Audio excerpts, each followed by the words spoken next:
From CBS News Bay Area, this is the Evening Edition.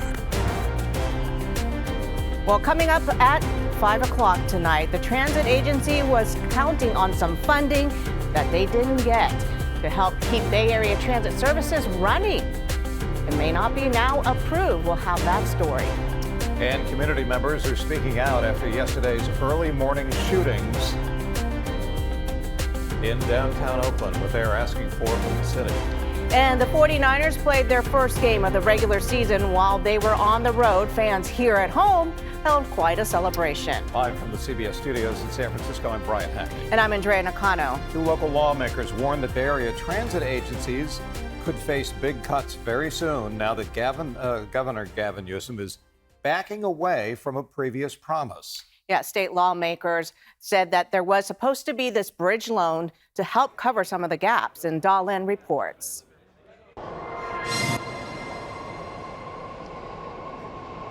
This IT professional lives in San Francisco and works in Menlo Park. 5 days a week, Miriam Clark takes Muni, BART, and Caltrain just to get to work. If they reduce service any more than they have already or adjusted it, it would be even harder for me to, get to my destination on time. Friday morning's system-wide BART shutdown reminded her how disruptive permanent cuts would be. She left the BART station that morning and worked from home, but that's not usually an option for her job. And if there's cuts to public transportation, then that's going to mean I'm back in my car, and I don't think they want that.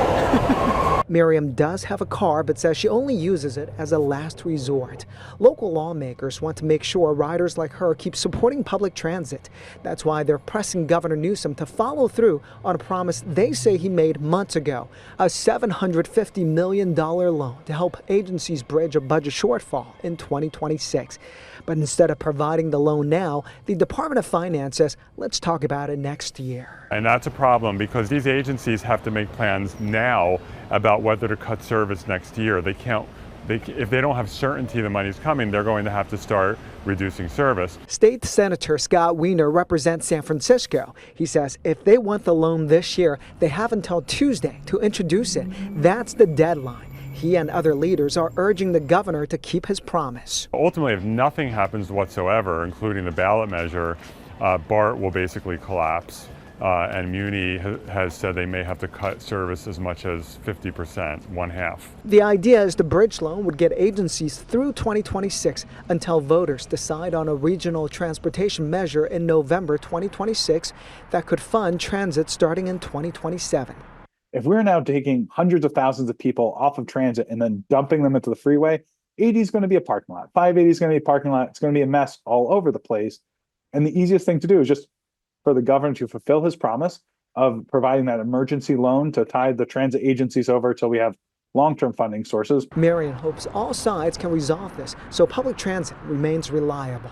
It's going to be painful for a while. I mean, there's going to be chaos and pain. But then at some point, clearer minds will prevail. All right, chaos and pain. Transit in the Bay Area. A rally to call on the governor to follow through with the emergency loan is scheduled for tomorrow morning at Civic Center Plaza. Labor organizations, transit advocates, and city officials will be in attendance. Andrea? Well, to the Sierra foothills now, where the TCU September Lightning Complex fire has scorched nearly 14,000 acres across Calveras, Tuolumne, San Joaquin, and Stanislaus counties. CAL FIRE says it is now 57% contained after days of steady progress. Lightning sparked the fires on Tuesday afternoon. It spread quickly through dry brush and windy conditions. Evacuation orders remain in place for several communities.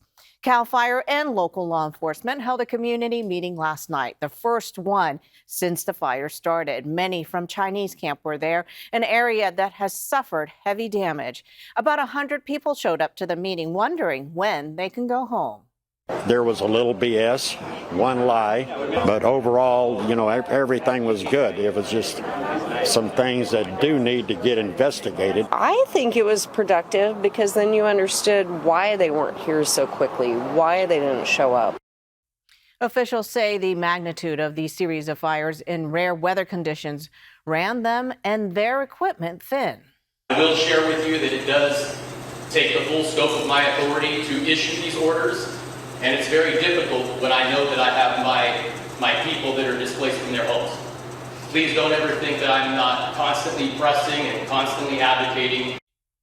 The Tuolumne County Sheriff says he is evaluating safety multiple times a day, trying to fast-track residents back home. And there may be a chance of rain in the forecast, Aaron? Be nice to put a little bit of rain on those fires and on the landscape in general, but the operative word with what is coming is a little bit. Satellite looks good. Look at this system sitting out here off the Pacific. We've been watching this for the past couple of days. So here we are from our home vantage point on the bay, looking out several hundred miles out here is a beautiful area of low pressure that has come down from the Gulf of Alaska, and it does have some rain in it. Look what's showing up. This is where the forecast models are able to visualize rain that is falling out here in this system today. What we care about is, well, is it getting here? So we'll watch that forecast take us ahead. There's a weak little cold front. You see that weak little line? We're going to get some light rain out of that in the North Bay. Come over here to the monitor. I think the best way to get a handle on this is to take a look at that system on the big picture. You see the rain out over the coast, leading edge of the showers. Tomorrow night gets into the North Bay.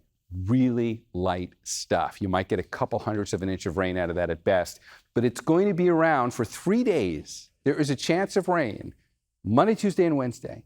Details matter. So when we get back together again in the complete forecast, I'll walk you through those small chances for light rain. And of course, we'll look at the rest of the forecast as well. For now, Brian, back to you. All right, thank you, Darren. Rainbow flags and clothing and souvenirs filled downtown Oakland today. Thousands showed up to celebrate the city's annual Pride Parade and Festival. Folks walked from 22nd Street and Broadway down to Francogawa Plaza. There they were met with live music and dancing on 3 different stages. This year's theme was In Unity We Thrive, and we spoke to one local who explained what the message means to him. The government is trying to unravel our rights, and they're doing it little at a time. They're chipping away at it, and pretty soon there will be nothing left. So if we don't come out and support each other, there'll be nothing to support. It's Oakland's 15th annual parade and festival. It's one of the largest and most diverse Pride events in the Bay Area. Well, a rash of shootings in downtown Oakland yesterday morning has many saying enough is enough when it comes to gun violence. Our Max Darrow spoke with one stakeholder advocating for change. The glow of flashing police lights, illuminating crime scene tape below and street signs above as a result of gun violence is a scene that is all too common in Oakland when you ask Ramon Price Sr. It's truly sad because you're looking at parents that are burying children and family members or losing brothers and sisters and things like that. And the violence is just never ending. 2 people died and at least 4 others were hurt after 4 shootings in Oakland this weekend in the aftermath of First Friday festivities. They were all within the span of about 2 hours. On Broadway, 19th Street, and Martin Luther King Jr. Way, the other on San Pablo Avenue. And if we don't do nothing about what's going on in Oakland, then nothing will never change. Price lives the aftermath of gun violence every day. He's buried 2 of his sons and nearly lost his grandson. We need more organizations and programs that are proactive. We know a lot of people that are in gangs or live street lives and things like that. And if we start approaching them and giving them opportunities to change and things to do besides hanging in the streets, I think it'll make a difference. It's tragic, and as I said, we've got a lot of work to do. Mayor Barbara Lee says despite this weekend's violence, crime rates are dropping in Oakland. However, data and perception don't always paint the same picture. We have to make sure that people are safe, feel safe, and continue with our crime-fighting efforts. And so we have to do that. We don't sweep our difficulties and challenges under the rug. Regarding the crime rate, Price questions if the data is painting an accurate picture. When they say crime rate is down, because Oakland police is understaffed and a lot of crimes no longer get reported, is it actually down or is it actually the reporting of the crimes being down? After the weekend shootings, the Oakland Police Officers Association said in a statement, Oakland is too violent. There are not enough police to safely patrol the city or major events like First Friday. While Price thinks more resources are needed across the board, he believes it's on everyone who calls Oakland home to take ownership and be active participants in finding community-wide solutions. I love Oakland, and Oakland can have a bright future but it's only as bright as the people that stay there. And it will only be as good as the people who live there will make it. All in the hope that more families won't have to experience what he's had to. Longtime California Democratic leader John Burton has died. He was a powerful figure in Democratic politics, an advocate for labor rights and progressive causes. He served in the U.S. House of Representatives, California State Senate, and as chair of the California Democratic Party. Burton was 92 years old. Democratic leaders are remembering his legacy. Governor Newsom said that Burton was a legendary powerhouse that breathed life into our party and fought for a better California for everyone, uniting Democrats across race, belief, and background. Nancy Pelosi said John Burton was a towering progressive warrior and a dear friend whose big heart, sharp mind, and boundless fight for justice shaped California and America. And coming up, the Niners took on the Seattle Seahawks this afternoon. After the break, we'll talk to a few fans who are looking forward to the new season at a local hotspot.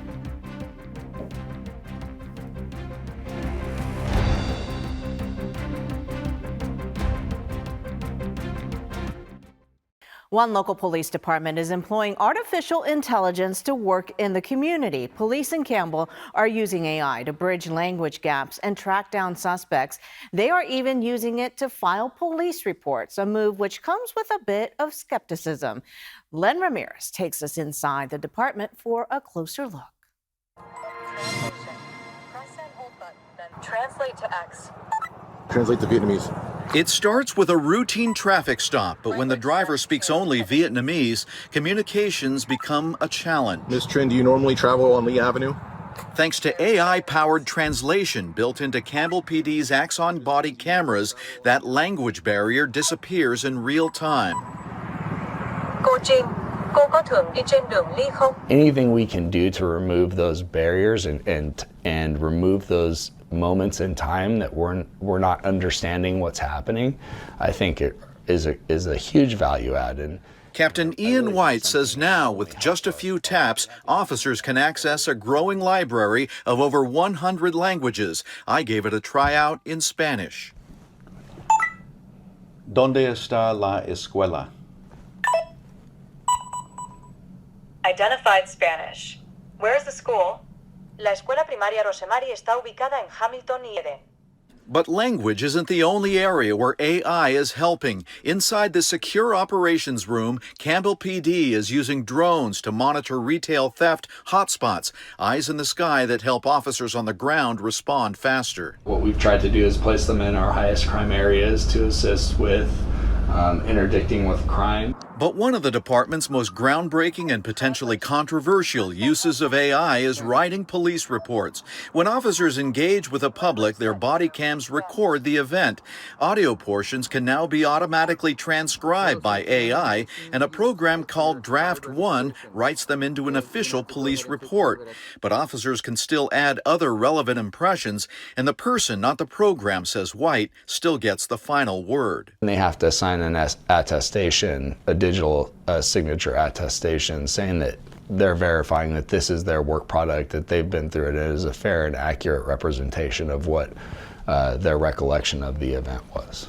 We put the fact that this was an AI-assisted report on the footer of the report. We've been transparent with our DA's office. Santa Clara County's DA has approved the use of Draft One reports, and some Campbell cases have already moved through the courts using this tech. But prosecutors in other states have banned the use of AI reports due to errors, and some Campbell residents say the department should move cautiously. I would be concerned if they're checking them, if they're reviewing them, making sure they're accurate, and not using it as a time saver to just say, well, it's all done, so I'll forget it and turn it in as it is. Accuracy is very important in a police report for both sides. With the highest number of reports generated per officer in the county and a small, often stretched staff, Captain White says technology isn't replacing officers, it's enabling them. As we continue to work on improving staffing, we're looking at ways to try and make our officers more efficient. Campbell PD is pushing the boundaries of what modern policing looks like, and other departments as well as the public are watching. And some other police departments, including San Mateo and East Palo Alto, are reportedly using similar AI technology. San Jose police officers spent the weekend connecting with their neighbors. Mayfair Community Center hosted a national night out event this weekend. Officers met with locals, shared crime prevention tips, and took photos. The police chief even stepped in to hand out some ice cream. Well, we're well into the first week of September now, and look what is sitting off the coast. Beautifully organized area of low pressure sitting out here. A couple of ways to look at it. Rainbow satellite colored on the monitor, but when you look at it on the virtual set right off the coast, you really see this pattern that's developed out here. See that counterclockwise spin? This good little weather maker that strolled its way out of the Gulf of Alaska and is sitting out here with some rain. Look how close that is to the coastline. So we've got this area of low pressure sitting out there that's got some rain. You see where California is way out there on the edge of your screen. And that's going to try and get here over the next 3 days. We'll play it forward so you can watch the futurecast depiction on this weak little cold front. We'll get some rain out of this. But what I want you to see before I get into the details, and we're going to drill down into the details in just 1 second, but I want you to see how long it's going to be around. This area of low pressure is just going to kind of sit over California out there, spinning its wheels. Take a look at the time frame on there. That went all the way ahead to Thursday. We're not getting a lot of rain out of this, but we're going to have about a solid 2.5 day period where there's a possibility for rain from this. So we go back to the imagery on the forecast monitor. There's our system out there. Let's bring this closer to home and let's slow it down and let's look at the high resolution rapid refresh forecast depiction on here for how that rain's likely coming into Northern California. Time frame, Monday, early evening. A few spotty light showers have arrived. There's not a lot to that, but you might get an on again, off again, hit and miss shower going into Monday night from that. You'd want to be north of the Golden Gate to notice it. And that's going to fizzle out kind of quickly through Monday night, but it's not done. Remember how we just saw that system's going to sit over California and spin its wheels for like 3 days? Here comes the next little round of possible rain. Now, this is Tuesday morning, and when we get to this time frame, now it's able to throw showers a little bit farther south than the Golden Gate. And you've got a few isolated showers that'll crop up perhaps over the city, sitting up there off of Sonoma County as well. There's a lot more mist than hit with these, but you still have a chance you get an isolated shower as that comes through. That was Tuesday primarily through the early morning hours. And then into Tuesday afternoon, you'll get plenty of breaks of blue sky. And then Tuesday night into Wednesday, the stragglers are going to work their way down off the coast, and they may miss us entirely. But that just took us all the way ahead to Wednesday before this thing finally clears out. By the way, that's the marine layer. So whether you're getting rain or not, Wednesday morning you're waking up to gray skies, but it's going to be the marine layer. All right, let's take a look at how much rain we might get out of this. What do the totals look like? Pretty low. Couple hundredths of an inch of rain on that. There's really not a lot here, so don't count on big time totals from this as it comes through. But it will be interesting to watch this over the course of the next few days, and that's what we will do. We'll continue to keep you updated on its progress. All right, here's that 7-day forecast now. You see what that looks like for the inland microclimates? We're staying relatively cool. So what this area of low pressure does, besides delivering this small chance of light rain, it keeps our daytime highs below average. That's what it looks like for the inland microclimate. Let's take a look at this now for the Bay, and we'll round out our discussion by showing you temperatures here that are also going to be coming in below average for the time period. All right, Brian, back to you. All righty, Darren. Summer never happened this year. We'll take that as we can. All across the Bay Area, 49er fans gathered around to watch the team's season opener in Seattle, but there was one location in Redwood City that has a history with the team that is pretty hard to beat. John Ramos has got that story. There are sports bars that are bigger, fancier, even have more fans on 49er game day. But when it comes to sheer authenticity, nothing beats the Canyon Inn. And their fans are really annoying. I don't like the silver and white sheet. You're walking into a museum that is actually functional as a restaurant. When owner Tim Harrison talks about the Canyon Inn in Redwood City, the restaurant seems to take a back seat to the memorabilia on the walls. It's just accumulated, and I've just started putting pictures up on the wall. The room is covered with photographs tracing the journey from 1981 when, as a new business owner, he made the team an offer if they would attend a promotional event in his parking lot. Every week when you guys win, the players, staff, everybody can come and eat for free all week long. What do I got to lose? They only won 10 games in 3 years. Take a chance. It ended up being a bad beat, as Joe Montana and the Niners won 16 games on the way to their first Super Bowl championship. His deal cost Harrison a lot of money that year and was even mentioned in Time magazine. But along the way, he gained some really good friends, like Bob Aarons, who remembers what it was like before the team was winning. Well, for a long time of the drought and everything, you had to be a diehard fan. Once we won the first Super Bowl, and then we got a lot of confidence. If Joe was back there, we always thought we were going to win. On the first game of the regular season, everyone expects to win. Isaac Leone showed up for a kid's birthday party, but kept one eye on the game. I'm looking to the Super Bowl every time. Every year we start off, it don't matter about the first 3, 4, or 5 games, it's about the end of the season. And Mercedes Hausler seemed more worried about the outcome of her dominoes game than the one being played on the screen. So you're pretty competitive? Yeah, when it comes to this, yes, but for that, it's like, I'm happy when they win. Of course, but you can't always win, so. I used to always joke around with my friends, when the Niners go to the Super Bowl, they win it, unless it's been in the last 10 years. Win or lose, for Michael Solomon, the open of the new season just feels more special in a place he's been coming to for more than 40 years. Yeah, I mean, the build up to this is like 3 months before, right? So getting here to opening day, it is just like nostalgic as can be. And there's no place I'd rather be than at the game. But if I can't be at the game, Canyon Inn is a close second. From playing in the Super Bowl to last place in their division, the past 2 seasons have been a roller coaster ride for 49er fans. But now it's a new beginning in a place that celebrates the glory of the past. Yeah, those were the days. Restaurant's owner says that probably cost him more than $10,000 to make good on his offer of free food. And that was in 1981 prices, but he said that it was the best business decision he ever made. So go figure. Coming up, the discovery of a new fault trace is raising concerns about homes and a school directly in its path.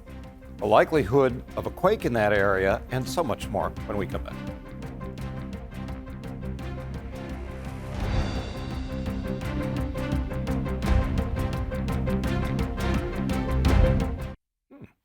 East Bay residents had a little bit of a shaky start to their day. Yeah, 3.2 magnitude earthquake rocked the area around 10 o'clock this morning. Quake hit about 3 miles north of Pleasanton and just east of Dublin. Locals reported feeling that little bit of a shaker across Alameda County. So far, it looks like the impact was minimal. There have been no reports of injuries or damage. Yeah, not with a little 3.2, but today's quake was about a mile west of the Concord Fault, which was recently discovered to have a parallel twin. A new trace of the Concord Fault that could have big consequences, especially for school grounds. It appears to split in half. The so-called creep on a fault, though, is nothing new in the Bay Area. It's amazing. Look at how much this offset is. Yeah, but this is small in comparison to what we'll see after the fault moves and makes its next earthquake. David Schwartz, earthquake geologist emeritus. And you might ask, well, what happens to the movement along the plates? Well, I was always interested in science. My grandfather used to always take me to the American Museum of Natural History. They just had the rocks and the fossils and the maps. And I took an earth science class and a fabulous teacher. I said, that's it. This is it for me. I was good at it. I still am. Sure, that's this place too. David spent 33 years with the USGS in the Bay Area. Concord Fault. Potentially dangerous fault? Yes. San Andreas, the Hayward, the Rogers Creek, the Concord. They're all part of this broad zone that's allowing the plates to slip past each other. This is slip, and this is slip. There's a series of fractures that extend out across the asphalt. I think this is a very nice example of creep. It's all evidence of the newly discovered branch of the Concord Fault, a strand of 4 miles running from Arbolado Park in the south, almost to Bart's Concord Maintenance Yard in the north. This goes right through houses and buildings? Yeah. And this new trace is 1,300 feet west of where the old trace was mapped decades ago. This is a map of that newly identified Concord Fault trace. Curtis Bodden is among the new generation of USGS geologists. If we look back in this direction. And he's looked over this new study that discovered creep on the fault in this new location. So this curb is deflected to the right, and we even see some spring activity, and there's some that think this is a spring that originates along the Concord Fault. All of this is evidence that the Earth is moving on both this old and the new traces of the fault, about 3 millimeters a year, taking everything on top of it with it. We didn't know that this fault existed in this location. Neither did residents who hadn't heard about the old Concord Fault trace. So you didn't know the Concord Fault was in your side yard? No idea. Or the new one. You never heard about this? I never heard about it. It also came as news to Valley Verde Elementary School in Walnut Creek, home to nearly 500 K to 5th grade students on campus, and now possibly home to the Concord Fault. So this yellow line is the newly mapped, actively creeping strand of the Concord Fault. It looks like it goes right through the school property. It does. To make this clear, here's a map of the Bay Area. We'll push into part of the Concord Fault in Walnut Creek. The new remap shows the trace to the north of the school ground, and to the south, we're going to stand here on Citrus Avenue. It looks like the sidewalk in general, all through here, has been distorted. This is 500 feet south of the school grounds. Sure, that's displaced too. Conclusion? I would say that this is a trace of the Concord Fault. Connecting the creep on the south with that on the north could put the new Concord Fault trace right through the school property. Yes, it's close to the school grounds. And the question becomes, has the creep done anything inside of the school? Are there any records of damage, of things breaking that shouldn't break? You know, those are things I would look for. Those questions await an investigation by the state geologist, Jeremy Lancaster. A site-specific investigation done by a qualified geotechnical professional is going to be needed to really pin down the precise location of that fault, if there is, in fact, a fault on the campus. And if there is, it could be a shock in more ways than one. How big a quake is the Concord Fault capable of springing? We estimate that the Concord Fault is capable of about a magnitude 6.7 earthquake. That's a big quake. That is a big quake. And it leads to an obvious question. What are the chances one day there actually being an earthquake here in Concord? Yeah, that's why we've got Curtis. We give the Concord Fault a 3 to 4% probability of having a 6.7 magnitude earthquake or greater in the next 30 years. But nobody here wants that inevitable quake to be the first time people realize they're living on top of the Concord Fault. The message is to prepare. You know, we say it all the time, prepare. But the information is there to allow you to do something ahead of time to make yourself, your house, your family safer. Good old David Schwartz, who said when I was talking to him, he said, I feel like I've been repeating myself for 30 years. He has been, but you can't say it often enough. As for the school, the next step has to be taken by the state geologist, Jeremy Lancaster. His department will have until next summer. They move slowly to update their own seismic hazard maps, showing this new trace of the Concord Fault. And then after that, then what do they do about the school? Then they have to evaluate the threat to the school. That is to say, it's a complicated process. And bear in mind, too, that while the Concord Fault is capable of springing a magnitude 6.7 or so quake, it hasn't done that in centuries. So it's a tough one. Coming up, a slowdown in domestic home sales. It's meant an uptick in sales to foreign investors, and why buying in California has become so attractive to them. After the break.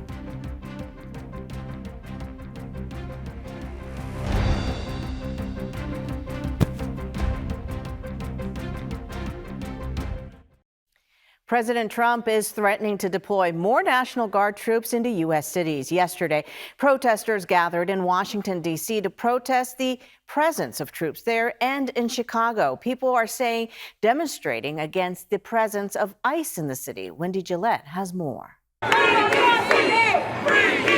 Demonstrators protested in Washington, D.C. Saturday. Shame!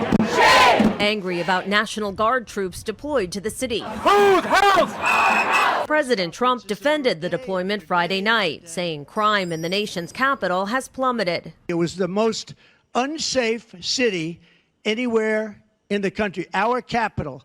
And after 12 days, it became known as a safe city. The president says that justifies deploying troops to additional American cities, possibly Chicago. We have a governor that says that things are okay with crime, except that last weekend, 11 people were killed and 68 people were wounded by gunshot. What do we do? Stand up, fight back! In Chicago, protesters demonstrated against ICE immigration raids, but a greater federal presence in the city is also of concern for many of them. There is a genuine fear of what President Trump is going to do next. The president reposted a meme on social media Saturday, writing, "I love the smell of deportations in the morning. Chicago about to find out why it's called the Department of War." The image of the president with Chicago burning behind him parodies the movie Apocalypse Now, drawing the ire of some residents. Despicable actions, unpresidential. It's why the world looks at us in chagrin. The president's post came just before the city held celebrations marking Mexican Independence Day. Illinois Senator Tammy Duckworth spoke about the president's threat to send in the National Guard to Chicago on Face the Nation this morning. She said that while there does not seem to be an imminent threat to the city, the president is taking the rhetoric too far. Let's make it clear. The president of the United States essentially just declared war on a major city in his own nation. This is not normal, Margaret. This is not acceptable behavior. I take what the president of the United States says very seriously, because that is the respect you have to give to the office. And if that's what he's declaring, then let me make it clear. It would be an illegal order to declare war on a major city, any city within the United States, by the president of the United States. Senator Duckworth said that she and other Illinois officials have reached out to the Trump administration on multiple occasions to get information about the operations that are planned in Chicago, but those requests have been denied. Across the country, the real estate market remains fairly stagnant, but the Bay Area, and especially, of course, Santa Clara County and Silicon Valley, is bucking the trend despite the towering expense of housing there. Latest numbers by Realtor.com show that a buyer has to make $263,000 a year to afford a home in San Francisco. In San Jose, you will need $370,000 a year, and now the competition appears to be growing. For the first time since 2017, the country is seeing a spike in foreign investors, especially in the Bay Area. Ryan Yamamoto's got that story. Sometimes it takes a team to sell a home. Yeah, I've been in real estate more than 20 years now. I recently just joined him about 2 years ago. And for Mark and his son Jimmy, their latest property is a 3-bedroom, 2-bath California ranch. Well, definitely for a home like this, it's all about location. That location, the city of Sunnyvale in the heart of Silicon Valley. The home listed at $1.78 million. How long do you expect that to sit on the market? Well, I think this house will be sold in 2 weeks. 2 weeks, that's fast, right? Well, that's kind of normal in the Silicon Valley housing market. Today, Wong says most of his buyers come from people working in tech with a lot of disposable income. About 1 of every 4 transactions are cash buyers right now. Cash buyers, cash. Yes, all cash. Unbelievable. And now more competition could be coming. According to the National Association of Realtors, the market has seen a recent spike of foreign real estate investors who bought 78,100 properties, spending $56 billion this past year, up 44% from last year. Yeah, so part of that is the slowdown in domestic sales. Matt Christopherson with the National Association of Realtors says that slowdown has created more opportunity for international buyers. And when we say foreign buyers, where are they coming from? So the number one origin is China. 15% come from China, just edging out Canadian investors, followed by Mexico, India, and the UK, with 36% of those Chinese investors preferring to buy in California compared to other states. With California, they have proximity to China, huge business opportunities from moving to the world's 4th largest economy. Before the pandemic, Mark Wong says he sold several homes to Chinese investors who do not own the land when they buy in their native country, making the U.S. more attractive. In America, when you buy a house, you own the land under it. If you tell your people, hey, I have a house with 10,000 square feet lot in America, I own the land. That is a biggie. That is a biggie. They want to brag about it. As for Mark and Jimmy's Sunnyvale listing, not to boast, they received several offers, and as promised, the home sold in less than 2 weeks. While there's a perception that foreign buyers are driving up the housing market and pricing people out, overall, international investors make up just 2.5% of home sales here in California. Andrea? All right, well, coming up, who said vegan food can't be fun? We'll have a look at one food festival that is guaranteed to have your taste buds going berserk. We'll be right back.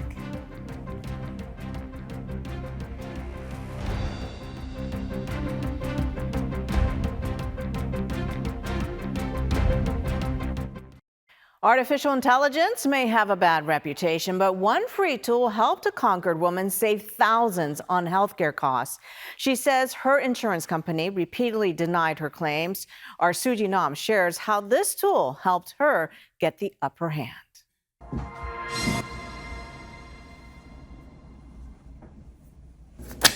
My baby boy, now almost 4, received a bill for almost $2,000, adjusted down from $9,000. Lauren Gonzalez has been fighting this battle for nearly 2 years. Oh, yeah.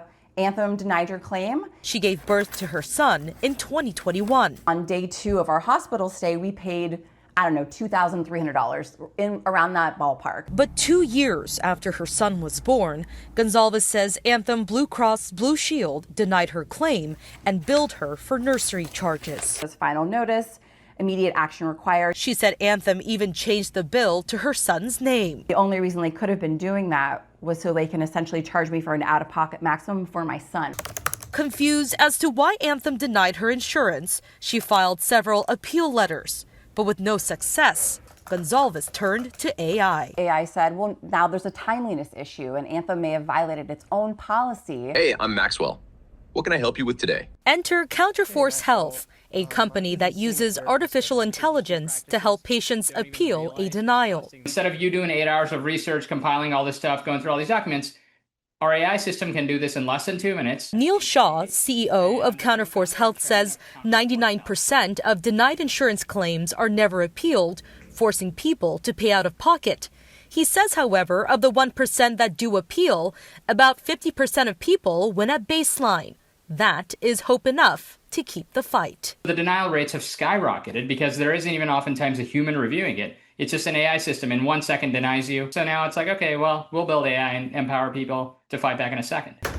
Using the information the AI agent gave her, Gonzalez says she learned different policies to fight her claim and appeal once more. I'm a social worker. I was going to advocate for myself. I was absolutely not going to give Anthem money that I did not owe them. And in early August, Anthem dropped all of the charges. Insurance companies are supposed to support us and help us make sure we get health care, but instead they're going after us and they're essentially trying to wear people down to earn money off of people's exhaustion. She is moving forward from her fight. She knows so many others are battling their denials and hopes that more people can use helpful tools like these to fight back.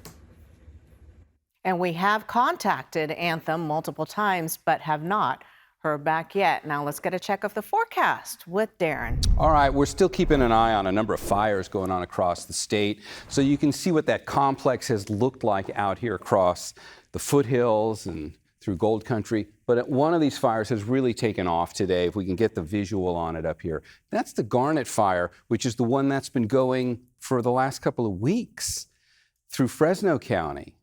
And today it really took off, and it's been putting a lot of smoke into the sky today. And a lot of that smoke's been going over towards the east half of the state. They're totally inundated right now in places like Mammoth, and out towards Reno is putting out air quality advisories too. That is today on a fire that took off. No real significant change in the weather over there.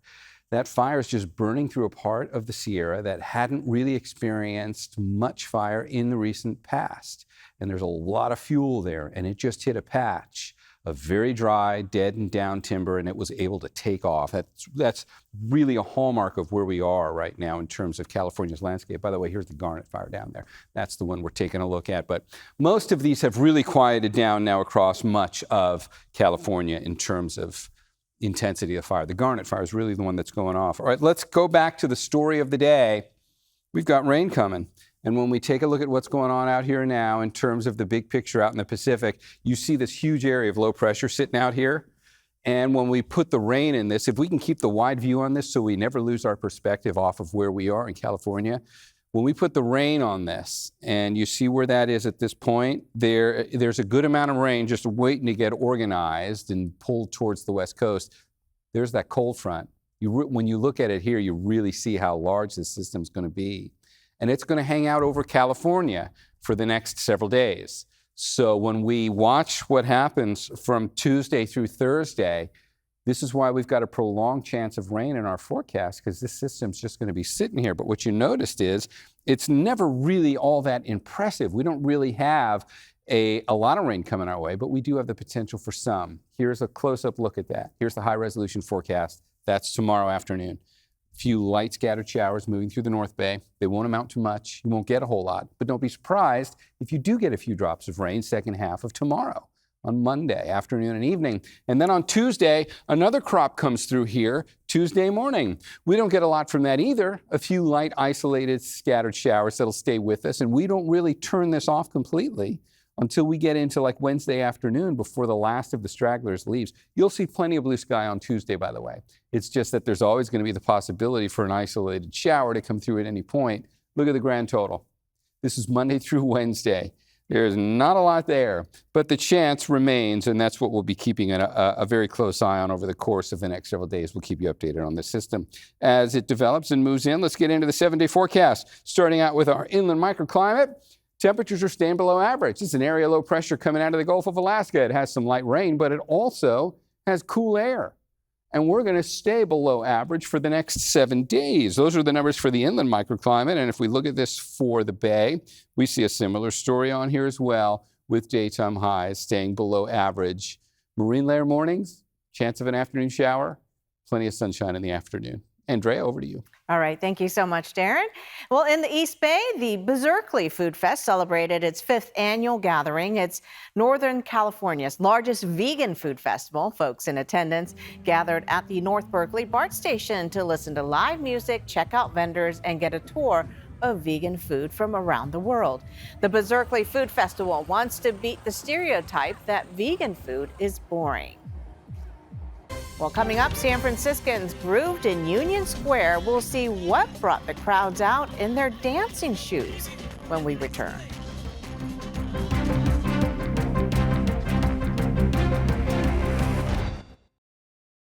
Welcome back. San Francisco's Union Square has, of course, hosted a range of events like ice skating and movie nights. Yeah. Well, today's warm weather made it a perfect day to have a free dance party.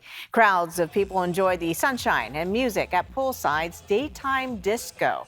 It's all part of San Francisco's free concert series. And people tell us it's great to see events like this bring more life to Union Square. It shows that the neighborhood's finally changing around. I think summer series like this could be fun. It's a nice day out, free concert. Wanted to come and dance. I like disco music, so it's a good time. Its Daytime Disco was started by the group Poolside. The dance series first got its start in an abandoned pool house in LA. I can't believe they weren't watching the 49ers game. Can't believe there's an abandoned pool house in Los Angeles to start this whole thing. I can't believe there were people out in tank tops and flip-flops in San Francisco. But it is the time of year for that. It was warm 70 degrees out there today. That's nice. Yeah. All in all, it's an unbelievable newscast. Thanks for watching. Our stream continues on CBS News Bay Area. We'll see you back at 11 on the broadcast side. Bye.